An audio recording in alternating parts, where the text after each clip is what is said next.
Hello everyone. अभी तक हमने जितने भी वीडियोस बनाए वो 5 डोमेन्स पे थे, उनके डेवलपमेंट पे थे। आज हम जिस चीज़ पे बात करेंगे वो बहुत ही इम्पॉर्टेंट फैक्टर है of child's development in a long run, and we will be talking about nutrition. जैसा कि हम सब जानते हैं कि 6 साल तक मैक्सिमम ब्रेन डेवलपमेंट हो जाता है। 80% of brain develops by the age of 6 years।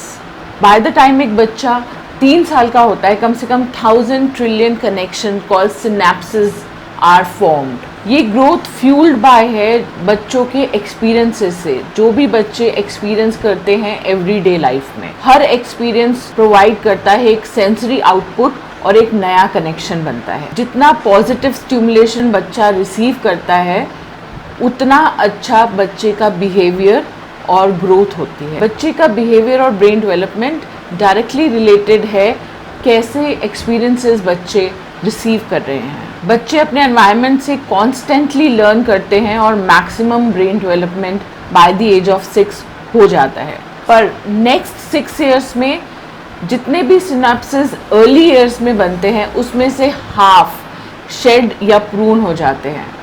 ऐसा इसलिए होता है क्योंकि वो एक्सपीरियंसेस रीविजिट नहीं हुए हैं। जब तक कि बच्चे के एक्सपीरियंसेस रीविजिट होंगे, रिपीट होंगे, तभी जाके एक स्ट्रॉन्ग कनेक्शन सिनेप्सेस बनेगा। So we have to keep in mind कि जब तक कि हम रिपीटेडली ब्रेन स्टिमुलेशन नहीं करते हैं तब तक वो कनेक्शंस मैक्सिमम लिमिट पे नहीं पहुंचेंगे या स्ट्रेंथन नहीं होंगे। बच्चे बॉर्न लर्नर हैं और 85% ऑफ बच्चों का स्किल डेवलपमेंट, इंटेलेक्ट डेवलप हो जाता है by the age of 6। Early months और ईयर्स बहुत इंपॉर्टेंट हैं एक स्टेज सेट करने में कि लाइफ लॉन्ग जर्नी उनकी कैसी रहने वाली है। इसीलिए बहुत इंपॉर्टेंट है कि इन अर्ली ईयर्स में हम उनको एडिक्वेट स्टिमुलेशन, एक्सपीरियंसेस और पॉजिटिव एनवायरनमेंट दें ताकि वो एक लास्टिंग इफेक्ट डाले उनके ओवरऑल डेवलपमेंट में। और इसीलिए बहुत इम्पॉर्टेंट है कि इन अर्ली ईयर्स में हम उनको हेल्दी ईटिंग हैबिट्स सिखाएं। एक बार हमने इन हैबिट्स को अर्ली ईयर्स में डेवलप कर लिया तो ये सब बच्चों के साथ लाइफ लॉन्ग स्टे करेंगे। अब हम गुड हेल्थ की बात करते हैं। गुड हेल्थ का मतलब होता है कि बच्चे फिजिकली कितना फिट हैं, how much they are immune to diseases and how well nourished they are। well nourished का मतलब ये नहीं है कि कितना खाते हैं बच्चे, बट कितना पॉजिटिव खाते हैं, कितना वेल बैलेंस्ड खाते हैं, उनको न्यूट्रिशन कितना मिल रहा है। सारे फूड ग्रुप से न्यूट्रिशन मिलना बहुत ज़रूरी है एंड उसी का मतलब वेल नरिश्ड है। Well nourished, well balanced diet. अगर कोई बच्चा ओवरवेट है तो हम उसको वेल नरिश्ड नहीं बोलेंगे, क्योंकि ओवरवेट होने से अपनी सेट ऑफ प्रॉब्लम्स आती हैं। जैसे इन adulthood they can get diabetes, blood pressure and ऐसी डिजीज़ेस जो हम नहीं चाहते कि हमारे बच्चों को हो। और इसीलिए ज़रूरी है कि एक एवरेज वेट नॉर्म मेंटेन किया जाए विद चिल्ड्रन ऑल्सो। जब हम अपने बच्चों को लेके पीडियाट्रिशियन के पास जाते हैं फॉर रेगुलर चेकअप्स या फिर उनके वैक्सीनेशन के लिए, तो वहाँ पे एक हाइट एंड वेट चार्ट होता है जो डॉक्टर मेंटेन करता है। वो height and weight chart maintain करना बहुत ज़रूरी है, क्योंकि वही दिखाता है कि आपके बच्चे का डेवलपमेंट किस तरफ जा रहा है। स्लाइटली ओवरवेट या अंडरवेट होना ठीक बात है, लेकिन उसमें उस हाइट और वेट चार्ट से बहुत ज़्यादा डेविएट होना एक एज ग्रुप के बच्चे के लिए सही नहीं हो सकता। इसीलिए बहुत ज़रूरी है कि बच्चे हेल्दी न्यूट्रिशियस फूड खाएं। अब हम बात करेंगे कि प्री स्कूल में बच्चों के लिए न्यूट्रिशन इतना ज़रूरी क्यों है। एक प्री स्कूल में बच्चे का न्यूट्रिशन डायरेक्टली रिलेटेड है उसके कॉग्निटिव और फिजिकल डेवलपमेंट पे, and also on how the child will perform in these early years. Under nutrition का यंग चिल्ड्रन में 0 से 6 years के बच्चों में बहुत ही नेगेटिव इम्पैक्ट होता है, क्योंकि ये उनके बिहेवियर और ग्रोथ पे डायरेक्ट इफेक्ट डालेगा। Iron deficiency and anaemia can lead to shortened attention spans, fatigue, difficulty with concentration. Research shows that children with anemia also tend to do poorly on vocabulary, reading and other tests. बहुत studies ने show किया है कि low nutrition can directly effect cognitive abilities also. ऐसी ही एक study ने show किया है the children who had least protein intake in their diet performed really low in their achievement scores। एक और स्टडी जिसमें कि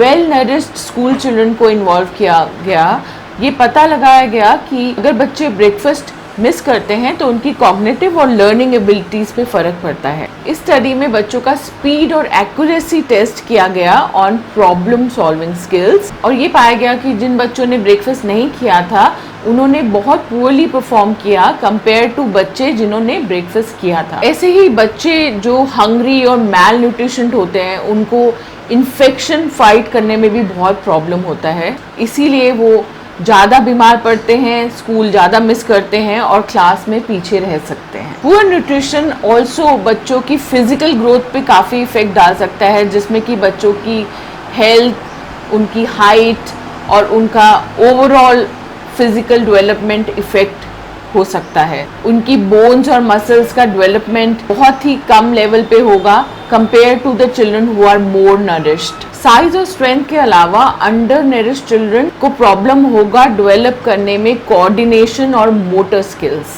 कैल्शियम बहुत ही ज़रूरी है टीथ एंड बोन्स के लिए, और low calcium level might result in osteoporosis also. Children who don't have sufficient iron in their diet can develop anemia also. Proper nutrition से ही बॉडी को एक फ्यूल मिलता है जो बच्चों को खेलने और लर्न करने में काफ़ी मदद करता है। अगर बच्चों में एनर्जी नहीं होगी तो वो खेल नहीं पाएंगे, लर्न नहीं कर पाएंगे, लेथार्जिक रहेंगे और बहुत सारी प्रॉब्लम से घिरे रहेंगे। हमारी बॉडी को न्यूट्रिएंट्स चाहिए होते हैं to build muscle strength and overall growth. Malnourished बच्चों का फिजिकल डेवलपमेंट रिस्ट्रिक्ट हो सकता है एंड ओवरऑल स्टॉप भी हो सकता है। न्यूट्रिशन सिर्फ ग्रोथ के लिए नहीं बट लार्ज मसल ग्रुप्स को फॉर्म करने के लिए भी चाहिए होता है, like hands and legs. Lack of protein या आयरन बच्चों की ग्रोथ में और बच्चों के मोटर स्किल्स डेवलपमेंट में भी बहुत असर डाल सकता है। ग्रॉस मोटर्स का मतलब है कि बच्चे कैसे चलते हैं, किक करते हैं, वॉक करते हैं, प्ले करते हैं, और उनको अच्छे से होने के लिए बहुत ज़रूरी है कि अच्छा न्यूट्रिशन मिले बच्चे को और वो ये ग्रॉस मोटर स्किल्स को डेवलप कर पाए। सिर्फ ग्रॉस मोटर ही नहीं बट स्ट्रेंथ के लिए भी मसल ग्रुप्स बहुत ज़रूरी हैं। तो ये फूड प्रैक्टिसेस और एटीट्यूड टुवर्ड्स फूड जो हम अर्ली ईयर्स में बच्चों का डेवलप करेंगे वो उनकी लाइफ लॉन्ग हेल्थ के लिए बहुत ज़रूरी है, और इसीलिए specially in this age group we have to be very careful कि हमारे बच्चे क्या खा रहे हैं और कैसे खा रहे हैं। हम नेक्स्ट वीडियो में डिफरेंट फूड ग्रुप्स की बात करेंगे जो मैक्सिमम न्यूट्रिशन बच्चों को प्रोवाइड करता है और कैसे items of different food groups can help in the overall development of a child और a person. So dear parents, क्योंकि 1 सितंबर से न्यूट्रिशन वीक स्टार्ट हो रहा है, हमने एक एफर्ट डाला है ये वीडियो बनाने में जिसमें कि हमने न्यूट्रिशन की इम्पोर्टेंस को समझाने की कोशिश करी है। इसके नेक्स्ट वीडियो में हम फूड ग्रुप्स के बारे में बात करेंगे एंड आई होप ये आपको काफ़ी हेल्पफुल रहेंगे। आई होप कि आज का ये वीडियो आपके लिए काफ़ी इन्फॉर्मेटिव रहेगा और आप और ऐसे वीडियोस देखने के लिए तत्पर रहेंगे। हम हमेशा और वीडियोस ऐसे बनाते रहेंगे। इसका नेक्स्ट पार्ट ज़रूर देखिएगा और शेयर, लाइक और सब्सक्राइब करना मत भूलिएगा। Thank you.